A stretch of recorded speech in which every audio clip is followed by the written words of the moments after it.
Hello, everyone! Welcome to LoFi History. We are back again to answer your history questions live.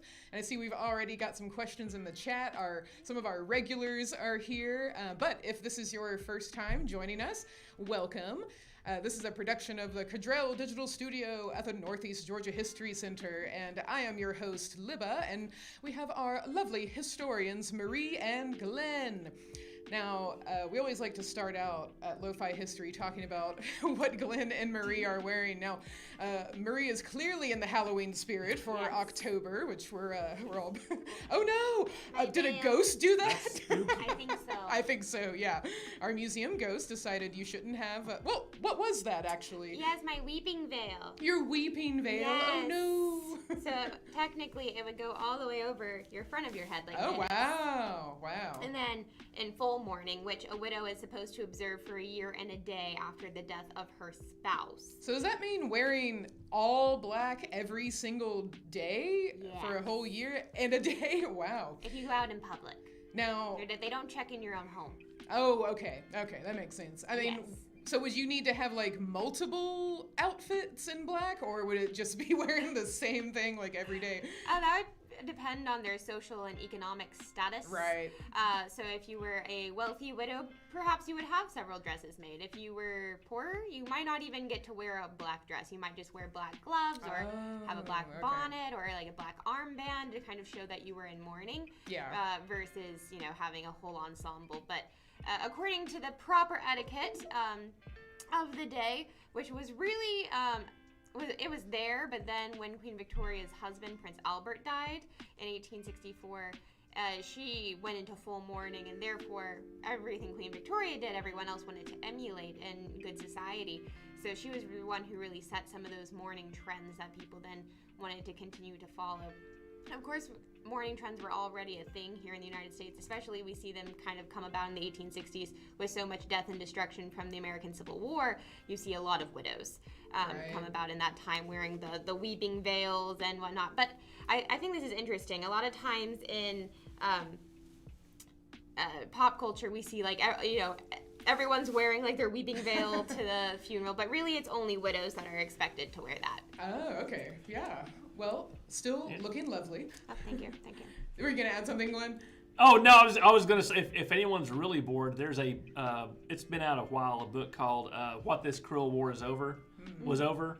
And basically one of its main theses is it looks at, it sounds weird, the role of death in the American Civil War. Not just, how the mourning practices sort of took on this new role with all the different things added to it, but what it actually meant in society with so many deaths happening all at once, so nearby, from the social implications, the emotional implications, to the physical implications of a battlefield having, 15,000 bodies that suddenly need to be dealt with in as short amount of time as possible. So there's a morbid Halloween thought for you. Yes. Right. But it's those kind of details that you don't really think about when we talk about the big picture of the Civil War. So that's fascinating. Now, Glenn, you're not in your historic costume, but you are you're representing something though. Yes. So this today is Low Fidelity Glenn. Yes. Is what it is. But I thought I should put on at least something. So I have on my Folk Pottery Museum of Northeast Georgia hat. Very from cool our place. friends up in Sautinacucci, the northern gateway of the Folk Pottery Trail. And here we are in Gainesville, the southern gateway of the Folk Potters Trail. That's right. So, and also, so you got your shirt, the Southern Fried Gaming Expo. The Southern Fried Gaming Expo. Me and my nerd friends put on once a year this arcades, pinballs, and tabletop games. So if you like, and I've actually just this past year tricked them into having a historic wargaming section. Oh, that is so hopefully cool. They'll expand that out too. Nice. When I recently went to an electronic music festival because I dabble in electronic music, and one of the lessons or sessions that they had there was about the story of building your homebrew pinball machine. Oh yeah. And this one was called Total Nuclear Annihilation. It had a very fun retro vibe and really great music to it, which was the main topic. But apparently the the composer for that music and the creator of the pinball machine had met your friend before, which is really cool. Yeah, those guys know everybody. Yeah, yeah. Well, it's a small community, you know. It's a small community compared to. It has tens of people in it. Tens of people. Hundreds right. if you include the entire country. That's right. Yeah. Well, folks, I see that we've got questions in the chat. We've also got a couple of questions that we didn't get to last time, but I want to take a moment to say hello to our regulars. We've got Karen. Hello, Karen. Good to see you. We've got Laura here. Hey, Laura. Alma and Gabby are here. Hey, Alma and Gabby. We've also got Wendy. Hey, Wendy. Oh, and Olivia and Gabby. Okay, of course. Oh. One of our favorite I've been thinking about y'all lately. Yeah. We've My got syrup's Barbara. all gone. Oh, yeah, that's right. For the record. Now, for folks who are, of course, out of the know, Gabby and Olivia actually visited us all the way from New York, which was so cool. It was so cool to see them in person. They had been watching our live streams for quite a while. We've also got Barbara. Hello, Barbara. And Josh is here. Hey, Josh. And Terry is here. And we've also got Richard. So, hey, Terry. Hey, Richard. And we've also got and Drew. Hey, Drew. Well, welcome, everyone. Now, we're going to dive into the questions we had last time. And a good thing that Alma and Gabby are here. So, Gabby wanted to know who invented tap dancing? Now, it's interesting. It's funny that use the word invent because, in a way, there's probably no one inventor. I don't think we could say that. It really evolved.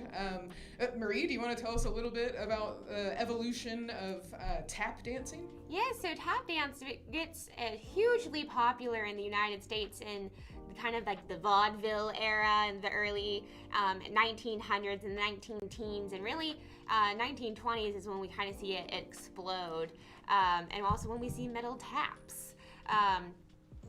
But when we trace it back, where does that come from?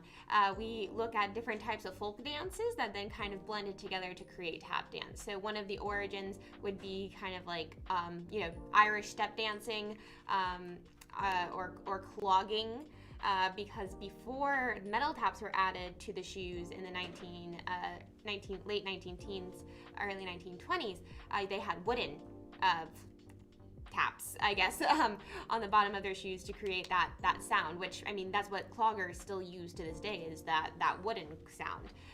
So clogging, Irish step dancing, and then also we see an influence of West African dance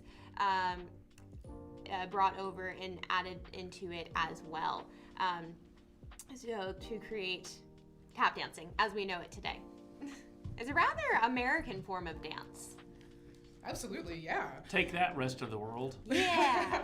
Yeah, so it starts out as like cultures coming together and creating this new form of dance, evolving into tap dance as we know it today, and really getting its taking off with Broadway. So it's very much connected to Gabby's interests. We know that she's our Broadway star here. So excellent.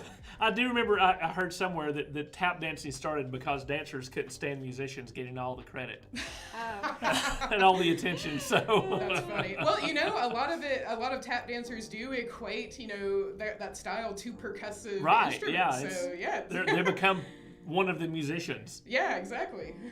Now our next question comes from Carol. And Carol wants to know, why are we living in a place named America instead of something else? So where did United States of America get its name? Glenn, do you want to take this one? Yeah, sure. So, we mostly think of Columbus discovers the New World in 1492, and that sort of starts everything. Columbus discovers America. Well, there was no America to discover. And remember, Columbus's idea of trying to circumnavigate the globe, and everyone knew that it was a globe, not a flat place, wasn't just his idea. People had tried it. They sort of had different ideas of how far it actually was around, even though the ancient Greeks had calculated it pretty closely. So Columbus goes to what he names the Indies, right? Because he thinks he's gone to India. These are the islands just off of India. So the real trick is Columbus, and at least initially and for most of his life, doesn't think he's discovered this amazing new thing.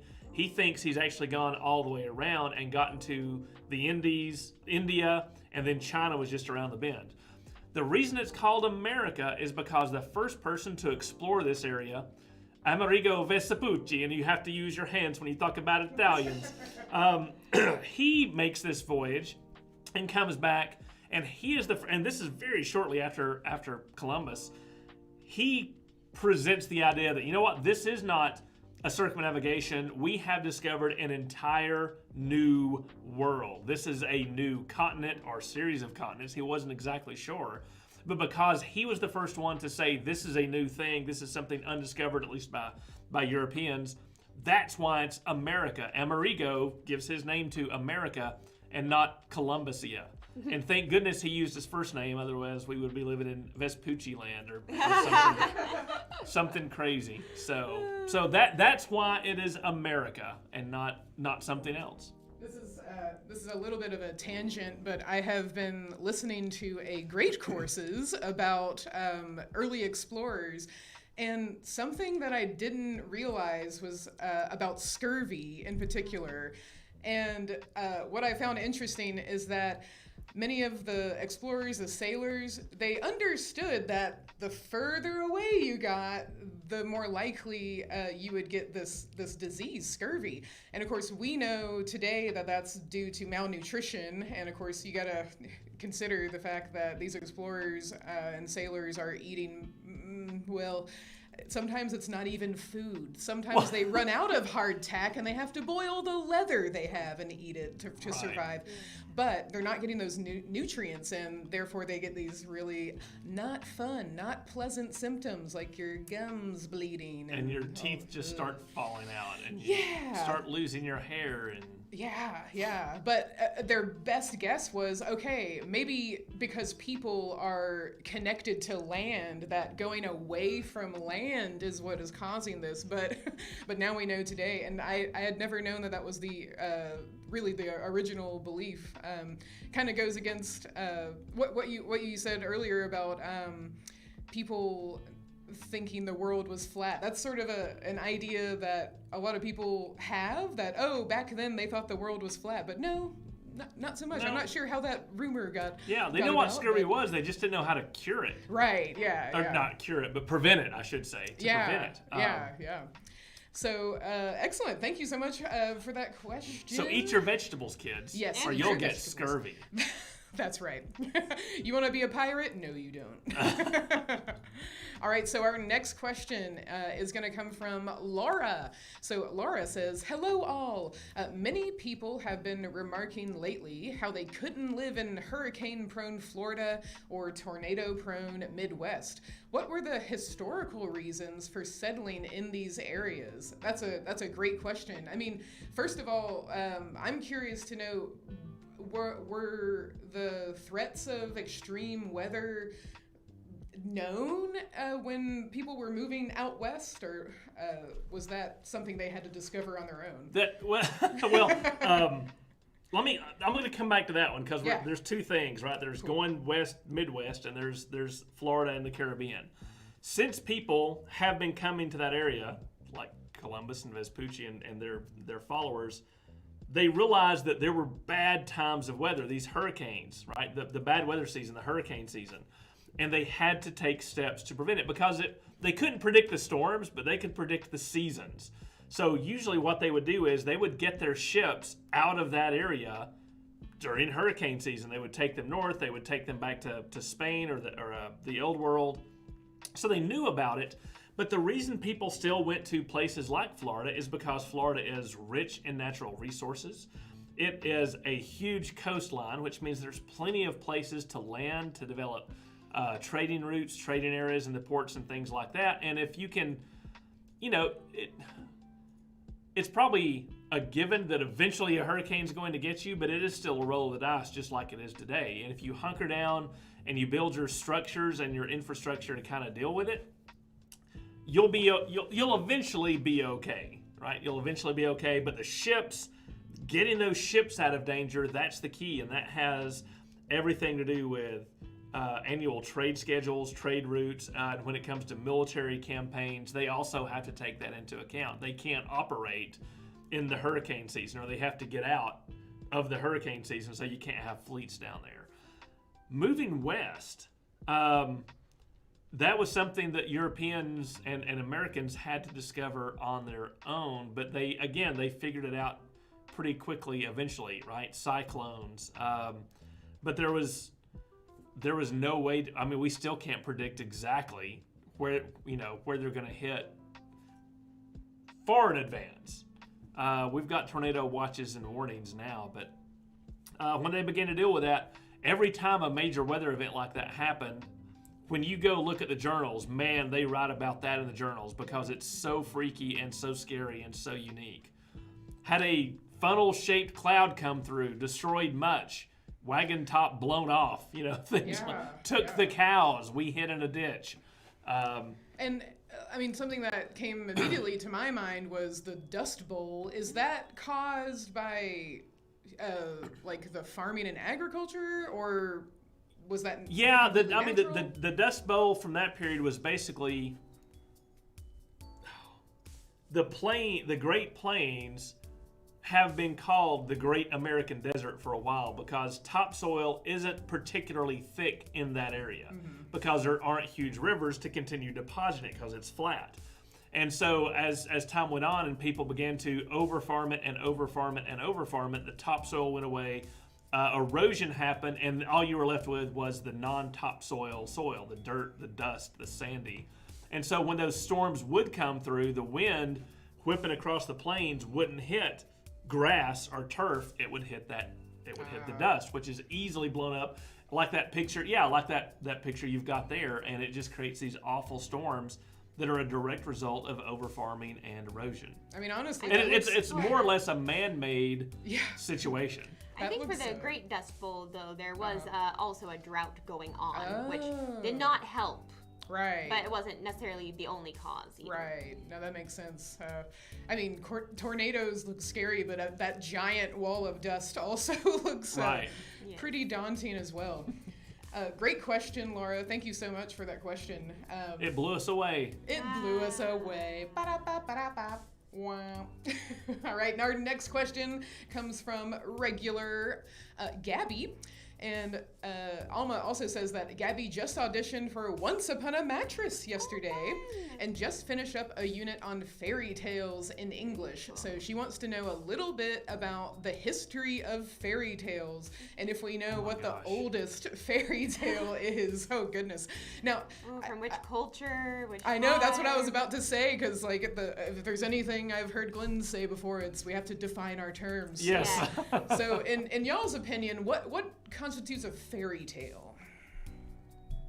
Gotta have fairies, I would imagine. Supernatural events, perhaps, like magic, being involved in some way, shape, or form.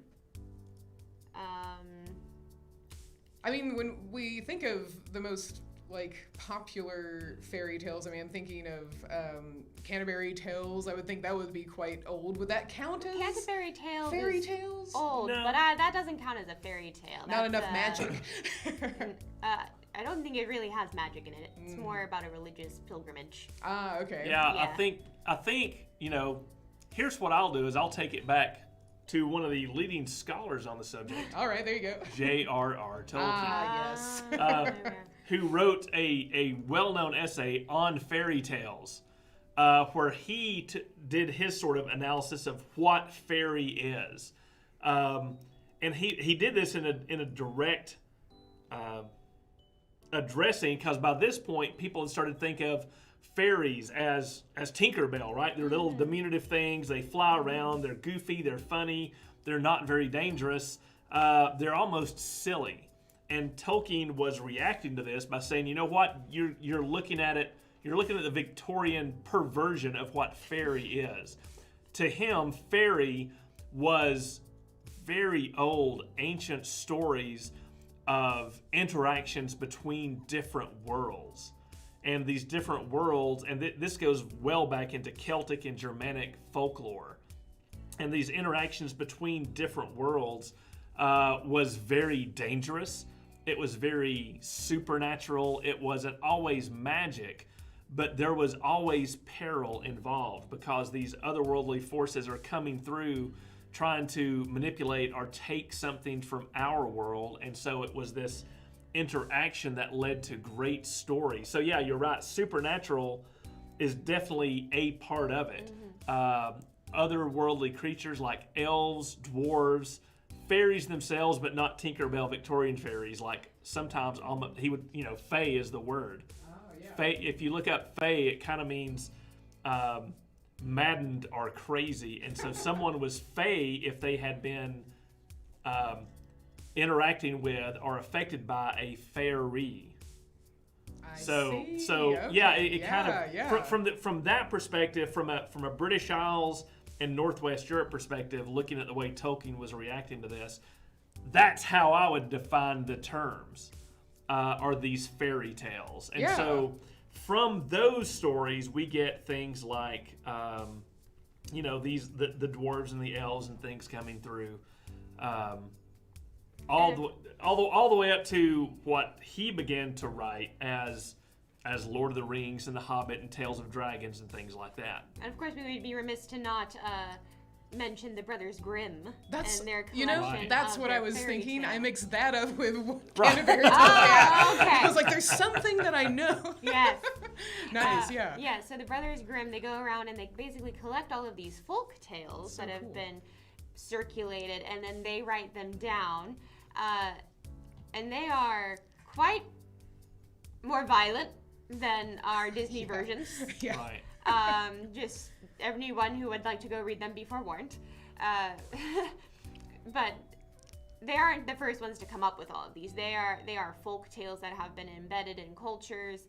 And it's when we look back at like Cinderella or something, we see the first Cinderella stories in the 1600s, but we know that that's just the first time they got written down. It's not the first time that they've been told. Yeah. So some of these can go back up into the Middle Ages or farther. And I mean, each generation I think kind of has their own retelling, their own type of story that we see. There was the Brothers Grimm edition, and then Disney takes it and they put their own spin on it as well. So we see these fairy tales being updated and popularized in different ways with the same bedrock storyline still running through it. And I think that's what makes fairy tales so interesting, is that they're kind of timeless in a way. Yeah. And one of the great English works is The Fairy Queen that was began during Elizabeth's reign. And oh my gosh, who was it? It's not Sir Christopher Wren. You may have to Google that one. The Fairy Libba. Queen. Is it Sir Christopher Wren? Let's see. So Wren was an architect. Oh, That's right. This is the opera version. Whoops. All right. The Fairy Queen. Let's see. By Edmund Spencer? Edmund Spencer, thank you. So, yes, so he was writing, and he never finished it. Oh, no. Because it went on and on and on. But that was his ideas. He wanted to create, just as Tolkien wanted to create a mythology for England, Spencer was trying to create a fairy mythology for England as well, but he never finished because it's amazing. It's in books, but it's almost always abridged because it's just, the guy was almost train of thought. Yeah. He was writing this sort of thing. I did a little bit of Googling, and it looks like the BBC wrote about some research that was done, and fairy tales or folk tales like Beauty and the Beast and even Rumpelstiltskin go back to as far as 4,000 years old, where you have these themes. Of course, there's going to be tons of variations and stuff, but I had no. I mean, we're talking about the Bronze Age, so these are very, very old. That's super cool. Great question, Gabby. And good luck with Once Upon a Mattress. Yes. Another timeless tale. All right, our next question comes from... Okay, cool. This question comes from Jack. And Jack wanted to know, what was the very first kids program, like entertainment, either on radio or television, or, I don't know, but were there, vaudeville shows or theater shows specifically for children? When did entertaining a crowd of children with a story become a thing? or what at least is the earliest that y'all know about? That's a good question. That is a good question. Children's specific things probably started in the Victorian era, because before that, kids were just little adults and were expected to consume adult things. But when the Victorian era comes and there are these little precious, innocent things that have to be nurtured until they get to adulthood and then carefully put into adulthood. That's when you start to see a lot of, or at least written down, a lot of these children's stories like Grimm. That's when Grimm's fairy tales goes from Grimm's fairy tales of everything gets devoured and people die to, and then they lived happily ever after. But and I guess you also see like nursery rhymes starting to get written down. We always think nursery rhymes are so old, and some of them are, but a lot of them just came about in the Victorian times. Right. Like now I do Mother see Goose that. And, I'm sorry to interrupt. Go ahead, Marie. Oh, like Mother Goose or Ring Around the Rosie. Everyone thinks that goes back to like the Black Plague, but there is no evidence for that. But there is evidence that it did get written down in the Victorian era. Yes. Now I was gonna say, I just just by good old-fashioned Googling, it looks like the BBC's Children's Hour is credited with being the first television show specifically for kids. And just taking a look at some of the images here, looks like we got puppets, we got young folks. Oh, there's the Queen and her sister. Oh, that's the Queen! Whoa, Yeah. That's cool. So and her sister. Yeah, I've never seen the show. I actually had never heard of the show before, but that is credited with being the first show specifically made for kids. Now, as far as Richard says Punch and Judy. Punch shows. and Judy, yes. Now, I'm not familiar with Punch and Judy. What's that? Judy gets punched. That's all the they joke. do? No, it's Real puppets. yeah, they're hand puppets. With the advent of popular television in the 1950s, a lot of those kid-friendly shows come on, right? Like Howdy Doody Time, Punch and Judy, and then as it moves on, they start having specific children's programming at specific times of the day when they know parents are still working or doing something and the kids might be available to watch. And then the magic, this goes back to the 60s. I think the 60s, maybe the late 50s when this really started. Because remember, folks, there was no on-demand. There were, at best, 3 channels because of the 3 networks. So you had a very limited choice of what you could watch and when you could watch it. And so starting about that time began the classic era of Saturday morning cartoons. Oh, yes. And that was a temporally defining chunk of kid time for the entire week for decades. Oh, yeah. And the networks made a huge deal of trying to roll out the newest, the best, the most fun cartoons, recycling some old stuff in new packaging, coming up with new stuff, tying it into shows, I mean, is this when we get like Looney Tunes? Is that like Looney Tunes comes about as early as like the 30s and the 40s. Oh, and okay. It's shown at the movie theaters. But what happened? Well, those cartoons did. What happens is Saturday morning is when they get packaged, when they take those old cartoons and start packaging them into 30-minute, basically variety shows, showing just the episodes, sometimes an hour, right? Yeah. Because you had Bugs and Daffy hour, and then it slowly transitioned into the Bugs Bunny Roadrunner hour. That's right. Yeah. And so they recycled a lot of those shows, but they would repackage them, and then a lot of shows would also come on, like at 3:30, 4 o'clock in the afternoon, which is when kids are getting home from school. Right. But and so like I said, it was the networks planned this out, very specific adult time, daytime soaps, kids shows, the news, prime time. Then it goes black and you listen to the national anthem. Right. And then it stops between like 11:30 and 5. Yeah. Karen mentions Kukla, Fran, and Ollie. Kukla, Fran, and Ollie. Yes, that's another. I don't know that one. My mom grew up watching that one. She loved that one. Oh, that's fun. Karen says that they're being restored and shown on YouTube today. Oh, that's cool. I need to check that out. Karen on YouTube is. I see we have 2 Karens. Right. Hello, Karen on YouTube. Also, hello, Alyssa. Alyssa's joining us. Alyssa says, hello, I've finally been able to stop by LoFi. Yay! Yay. And we also have Bobble DJ on Twitch. Hey, Bobble, good to see you. And Noah is also here. Hey, Noah, so good to see you. Awesome. Oh, well, great question, Jack. That was a really good one. That seems like a pretty fun program to talk about early children's shows, too. Okay, we're going to go on to our next question from Olivia and Gavi. Olivia has this question. What exactly did Anne Hutchinson do or say that makes her important? I'm going to need a refresher on who that is. So Anne Hutchinson is a woman from New England who is a part of the Puritan community. Oh.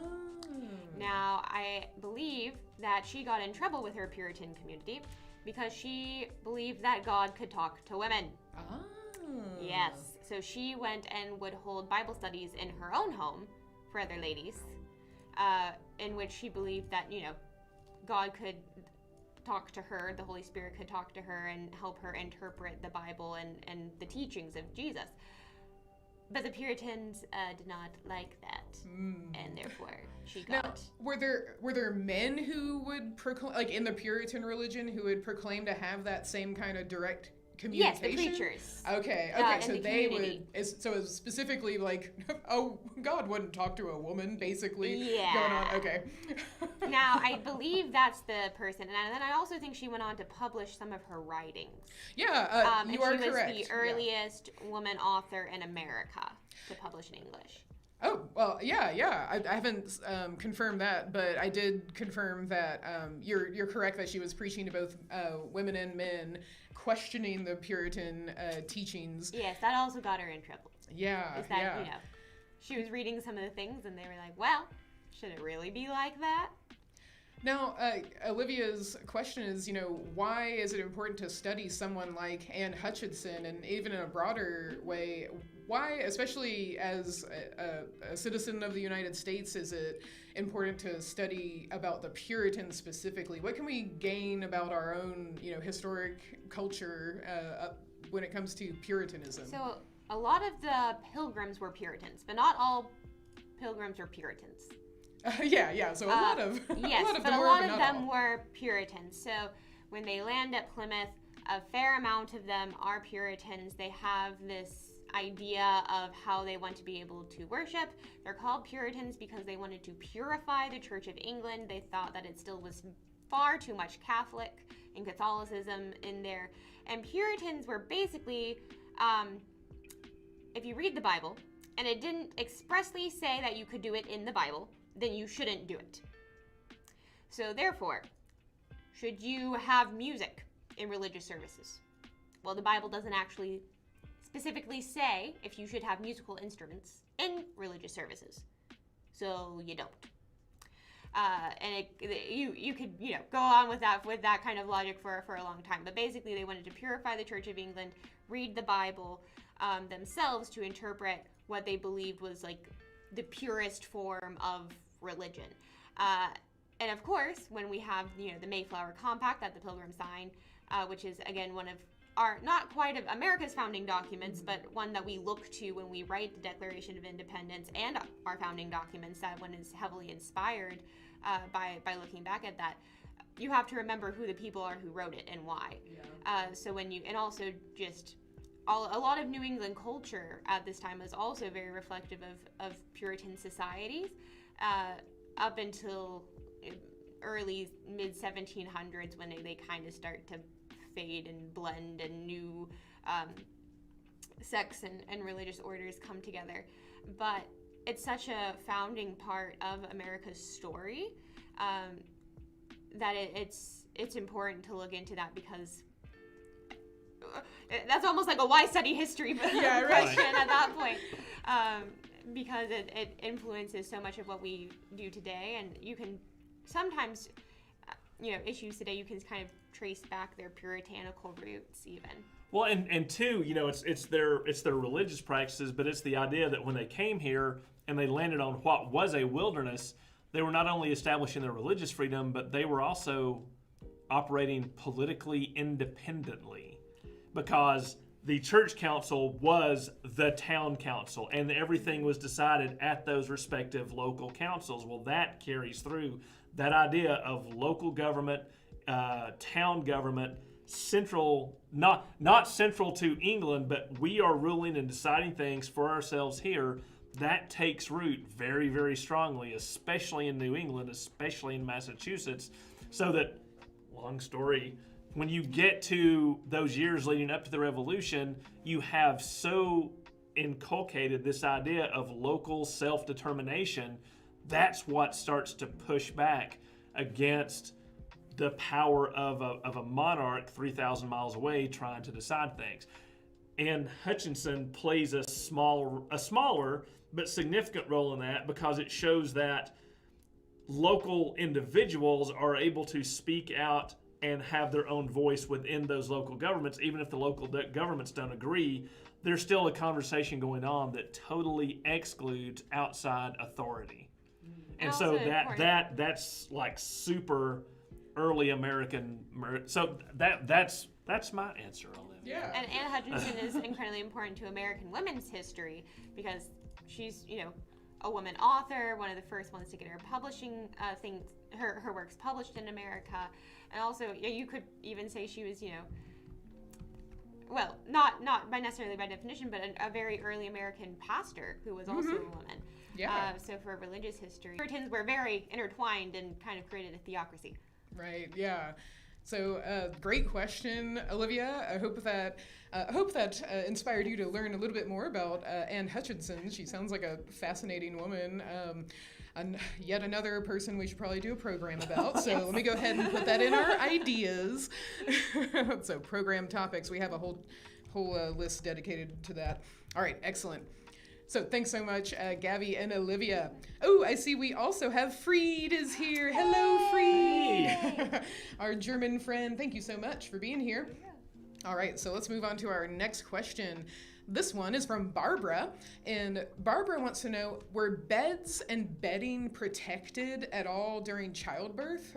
So when that process is happening, is there any like special things that are happening to facilitate that at all? I mean, what was the experience for a woman? Let's say, I'm assuming Barbara's talking about, probably pre-1900s, that kind of thing. What do we know?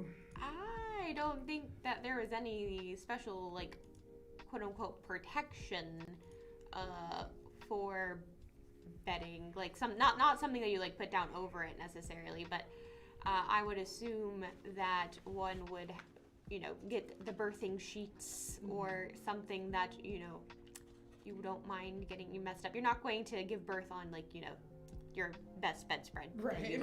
Spent hours needle pointing. But also in the early 1800s, 1700s, there were also these things called birthing chairs. Oh, okay. So that doesn't, while you might labor in the bed, you would get up and then give birth in one of these birthing chairs. I'll see if I can find instances. Yeah, one. There were different theories on what position a woman's body should be in that were most conducive to making the baby come. And there's still, we have medicine now, but there were the sitting in a chair pushing. There's the on all fours pushing backwards kind of catch thing. There's the in the bed. And remember, bedding too. Today we sleep on mattresses that we have spent hundreds and hundreds of dollars on that we consider quite permanent. Mattresses then were generally. Mattresses were considered a bag in which you stuffed things. Now, sometimes that could be feathers, sometimes that could be straw, depending upon your socioeconomic status. And then the sheets were just the sheets. So if you birthed on a bed, you're not ruining a significant permanent piece of furniture. I mean, it's not disposable per se, but it's easily replaceable. You would take out the stuff that's in it and replace that, or just wash that. So it's not the modern tragedy that we think of when we lose our Serta. When we spill a big cup of coffee or something on our Serta, that it's not. Oh, we don't just take the middle out and then stuff it back and put it back on the bedstead. Yeah. I mean, yeah, I'm sorry. You had pictures of birthing chairs. I did, yeah. So I did a few on there. Yeah, and just like the experience of maternity in pre 1900 or really even maybe a little bit later, but would be a really interesting topic too. Marie, do you know much about like just the customs of when a woman was expecting? I mean, I know that there were probably certain styles of clothing for her. So that's one of the interesting things. It depends on how far we're going to go back. But clothing in the 1700s is incredibly flexible to increasing sizes of people and decreasing sizes of people. So it was, especially in an era where birth control is not a thing as we know it today, you would probably be giving birth every other year as a lady of childbearing age. So having clothes that were incredibly conducive to your ever-changing body were incredibly important. And in the 1700s, there isn't much like quote-unquote maternity fashion. It's just kind of like you wear looser clothing. Right. Or something that's not as tight fitting. There were some things where you raise the waistlines, or you wear your skirts over the baby bump, so therefore it needs to be longer in the front, but not anything that is I guess we would think of as like quote unquote like this has to be a maternity outfit today. Going into the Victorian era, ladies would continue to wear normal dresses. Basically the waistline would just be moved up as she grew, and then once we hit like the early 1900s, that's kind of when you see like this is a maternity outfit, and it was all about kind of like hiding the bump and being very flowy, especially if you think of TV shows like I Love Lucy. Like people didn't know she was pregnant until like she literally gave birth. You're right, yeah. She had such flowy outfits and dresses and such, all about like concealing the pregnancy, which wasn't as much of a concern for ladies in the 17 or 1800s. There would be a time of confinement though, and sometimes you kind of hear that when you watch historical dramas or whatnot. They're like, oh, she's in confinement, which basically means like you're in your third trimester, and just like today, we recommend that ladies do not travel far from their homes in case the baby decides to come, and that is even more important when you lived in the 1800s where you're traveling random places over bumpy roads and carriages, which would not be conducive to traveling as a heavily pregnant lady. So she would go into confinement, where basically she would stay in her home. And also at that point, since you are just staying in your home and you're not really going to take any social calls other than immediate family, you could also wear basically like a bathrobe or pajamas or a wrapper for that part. Right. If you're upper middle and rich. Yes. Right, yeah. If you were if you're working class, you just keep doing your thing until it's time. Yeah. Amazing. Yeah, see, like that's what would really interest me in our program is just comparing, I guess, like the different experiences depending on your social class too. Right. That'd be fascinating. Well, and this is, I always have to pound my fist on the table and remind people of this. Until very, very recently, people didn't have closets full of clothing. Right. I mean, I don't know how many T-shirts I've got. It's embarrassing. But that's a very modern thing. When you're talking about, gosh, almost even the 1920s back, average people had a couple of different sets of clothes. They would have, a few more underclothes, like undershirts or chemises or things like that. But their outer garments, a couple, 2-3 sets. At most, that's it. That's it. And so they have to be. They have Make to it simple. There's something to that. Believe me. I've reached the point in my life where my T-shirts have sentimental value, which is why I have so many of the things. I wish, when someone went and said, "I'm going to get a new set of clothes," they got a new suit of clothes, and they had the old one for maybe work, and that's it. Right. Clothing is an expensive, not disposable, not common item until very recently. For your average working class which is the vast majority of the population. Because middle class is also kind of a new thing. Yeah. Right. Yeah. Oh, cool. Noah says, on a slightly tangential note to maternity in the past, a colleague of mine is doing an archaeology PhD on childhood in prehistoric Britain. That sounds fascinating. Very cool. We need, maybe we could have them as a guest on the podcast. Yes. Or something. Let us know, Noah. Email us. Yes, please, for real though. Like, seriously. That sounds really email cool. us. Yes, please do. All right, awesome. Excellent question. Thank you so much. See, our next question comes from Josh. And of course, with Josh, it's always, what if? And today's What If by Josh is about President Garfield. What if Garfield had survived? What if his doctors had done nothing to him besides patch up his bullet wounds and have him rest and drink water? What would his presidency have been? I think we should back up a little bit and talk about his assassination. So what do we know about his assassination? Why? Who? How? So we'll start there, and then we'll go into what if he had gone on to be president. What would his presidency have looked like, in your opinion? That's a good question, because I will be honest, I don't know that much at all about President Garfield, because that's smack dab in the middle of the Gilded Age.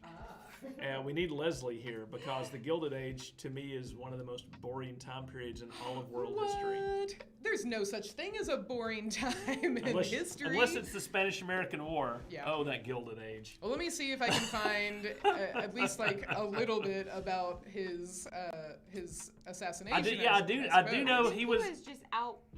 He was out at an walking. event. They shot him. They were trying to. They had an electromagnet that they were trying to use experimentally to see with if they Alexander could find Graham Bell. Yes, they were trying to find where the ball was, and I think they found it. They said, "Oh, it can't be there," so they just kept digging. Well, because he was on a metal table. Right. That's gonna So it mess didn't things up. I Right. suppose. exactly It didn't work. So they didn't locate the bullet. I think the surgery Right. was kind of Yeah. botched. What I do see is that the shooting occurred less than 4 months into his term as Right. president. Pretty early. Pretty early. It says that Garfield's assassin was motivated by revenge against Garfield for an imagined political debt. So that leaves things a little vague and mysterious, but sounds like an interesting program to me.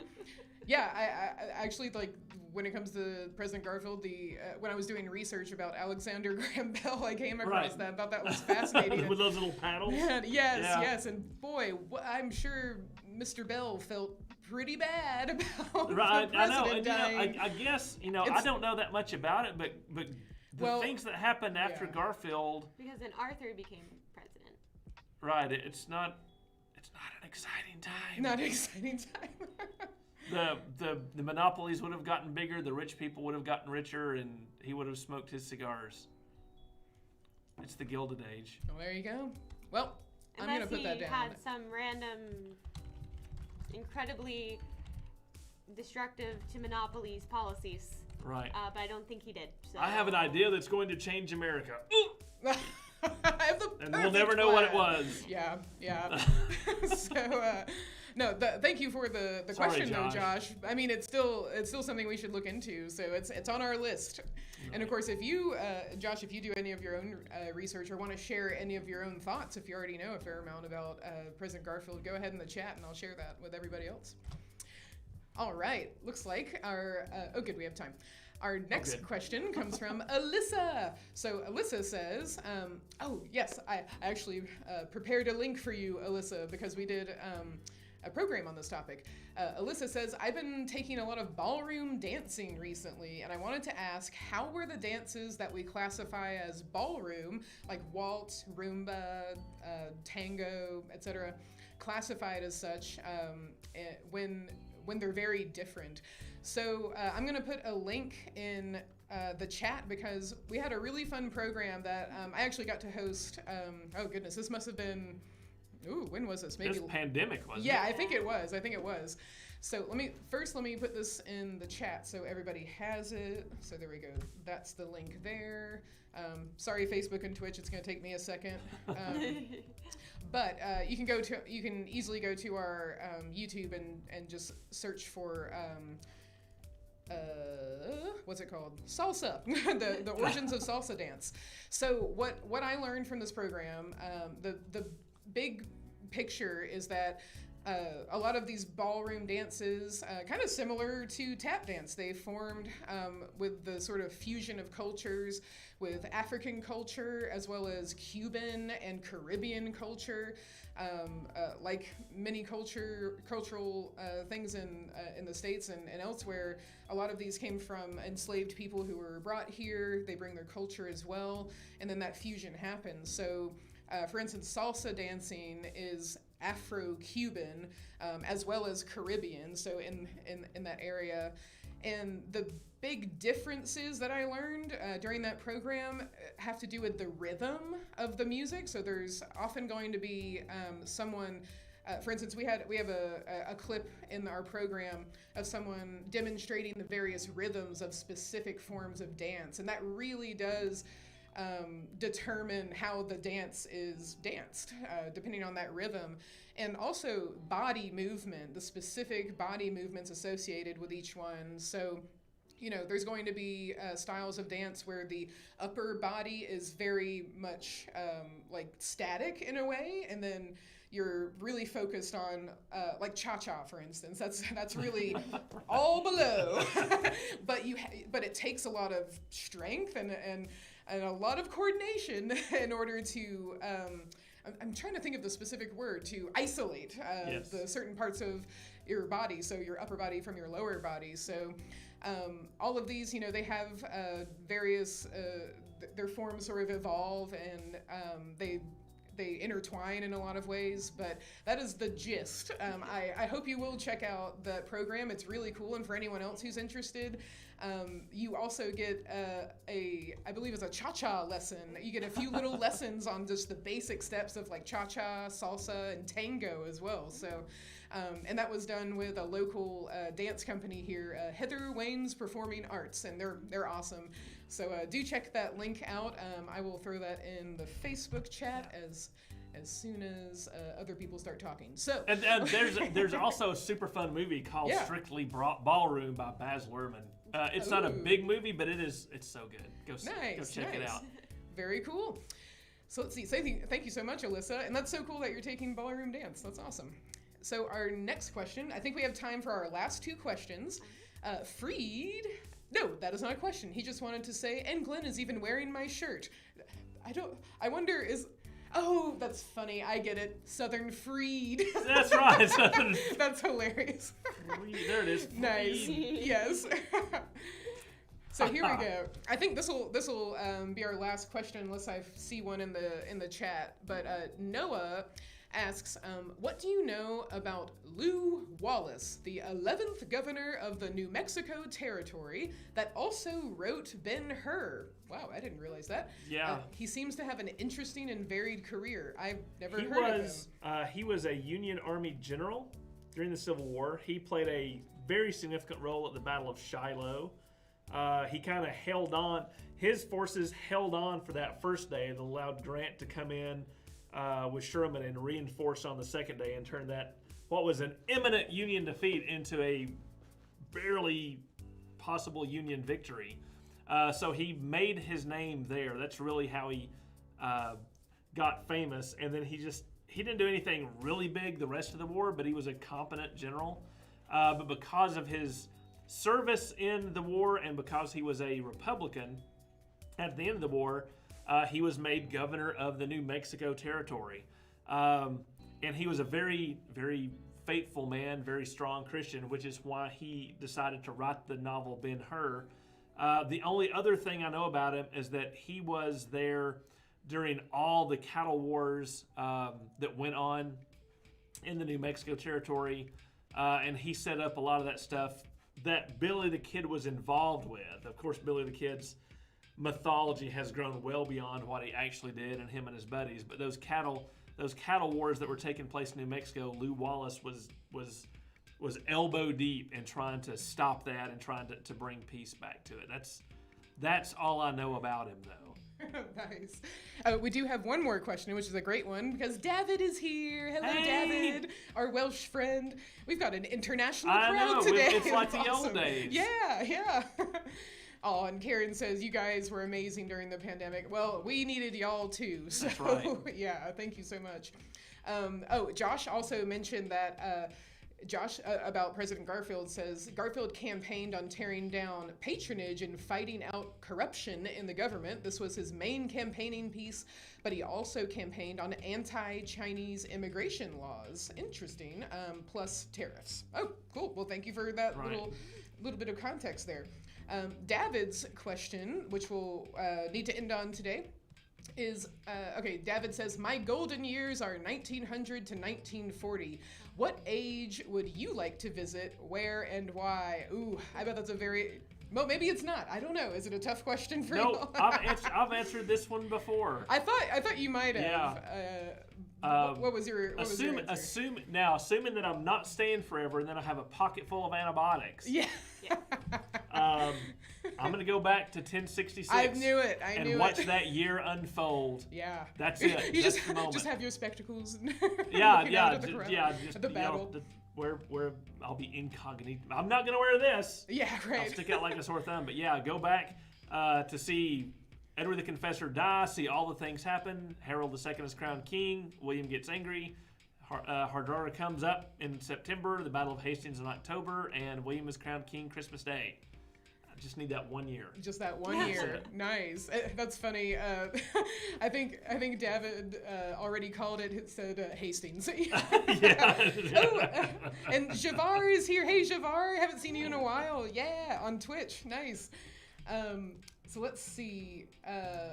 I wonder what Marie thinks. I don't know. I was trying to think. I was like, I think I might go back to the American Revolution. Ooh, cool. And see, watch the signing of the Declaration of Independence and the Continental Congresses, and then, be there for the defeat at Yorktown. I wonder, are you imagining, fly on the wall magic powers to, would there be any scenario in which you could spy on the founding fathers?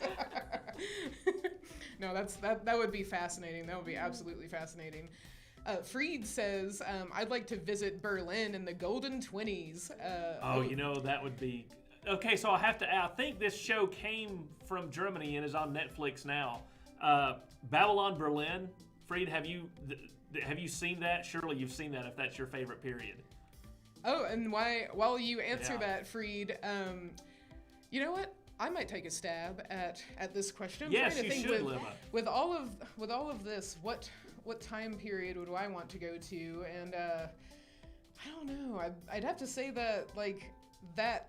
Because I've been listening to this great courses about the age of exploration, that is what is immediately fascinating to me right now. And if I could have proper nutrition and protection and lots of clothes, maybe a nice big cabin on the ship, I would very much be interested in seeing what it was like to actually live that moment to moment, going out to sea when I was listening to it, it's like I know that they kind of had no idea what was out there in some cases, and even early travelers and explorers. But in a way, I'm just like, what gives someone that much courage, that much bravery? You're right. Yeah, just to see what kind of people it really took in that age. That would be fascinating to me. Now, Karen says. So, in Time Machine, what 3 things would you take with you if you went back in time? So let's go back to those eras. So, I would probably take things with a lot of vitamin C or whatever it's gonna. I don't want scurvy. So, but what would you take with you to 1066, Glenn? Antibiotics. Antibiotics. I'm not even being funny. This right? is the time period where people die from colds. Oh, yeah. So, that's the only thing I think the food would be great to try. Oh yeah, yeah. I guess I would need to make sure that I had the little magic pill that taught me how to speak the language. Yeah, exactly. Yes. So I mean, I'm taking pills with me, I guess. Language pills and antibiotics. Yeah, but right. Other than that, I'm good to go. Yeah. What would you bring to the American Revolution, Marie? I would also like the antibiotics because I don't want to die. Yes. No smallpox, please, or Yes, whatever. No, none of that. There are some epidemics going around. Yeah. Do not want to die. I guess I could take some of my clothes with me, that way I can just blend in. There you go. Yeah, your actual clothes that you've made. How well I did on recreating authenticity. There you go. By how well I blend in. That'd be really fun. I don't know. I guess I would probably need some type of money, but I don't know. I don't have any colonial dollars. No. Yeah. Maybe you could bring something you could barter with or sell or something like that. There you go. Yeah. Anything that's just gold. Whatever. Oh, that's it. Here's what we do. We run to Publix. Mm-hmm. We get 6 or 7 tins of spices that we pay $1.50 for. Yeah. Take them back. And they're like, oh my gosh, how many thousands of acres of land would you like for that tin of nutmeg? Or That's whatever. Brilliant. Yeah, I love it. There we go. Bring the spices. Yeah. Yes. Get all our money and land that way. Yeah. Yeah. Freed says, there's also this novel, the Jesus tape. I believe it's German, but it'd be interesting to go back to that time and tape Jeshua, if there was one. Oh, yeah. So we're talking about going back to ancient times. I mean, that would be fascinating as well. Yeah, exactly. If only we had that time machine. David said, I thought you were going to say Titanic. I don't know. I wonder if he's talking to you, Marie, because you have a fascination with Titanic. I do, but I don't want to die. I know.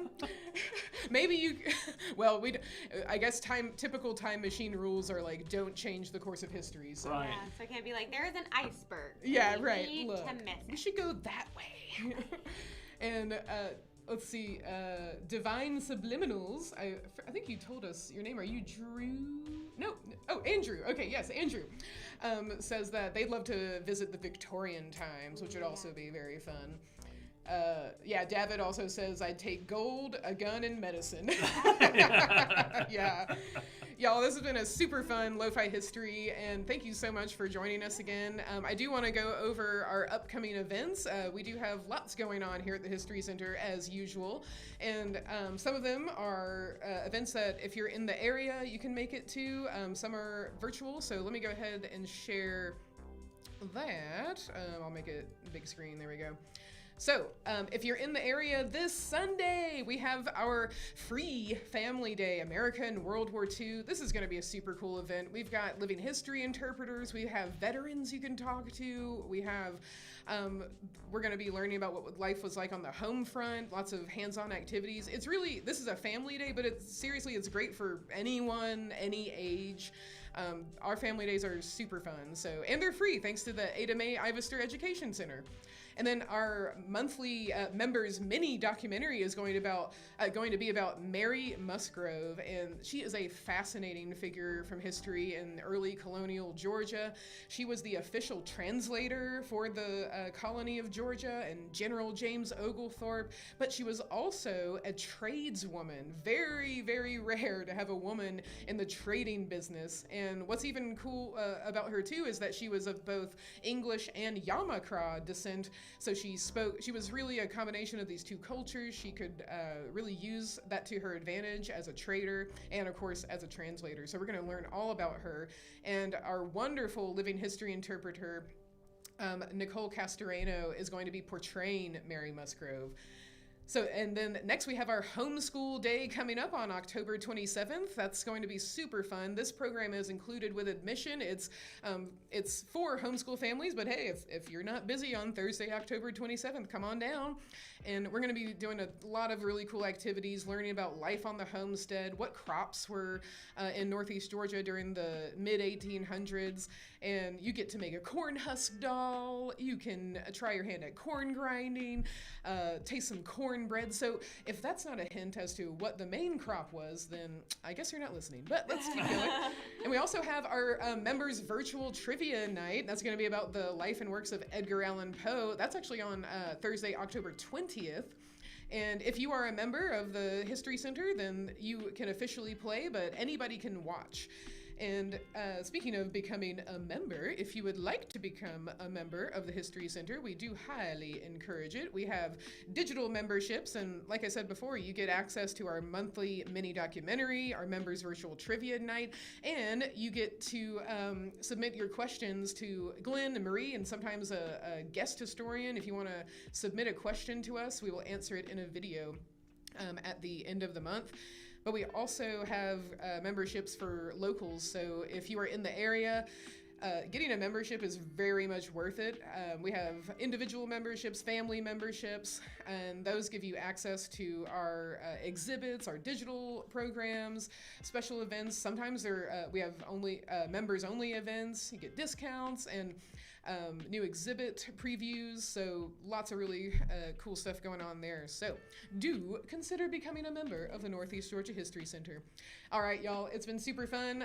Our next Lo-Fi History is going to be next month. We will see you back on November 1st, Yes. because our usual schedule is the first Tuesday of the month. You can count on us for Lo-Fi History. I want all the regulars back. That's right. Yes, do come back Yes.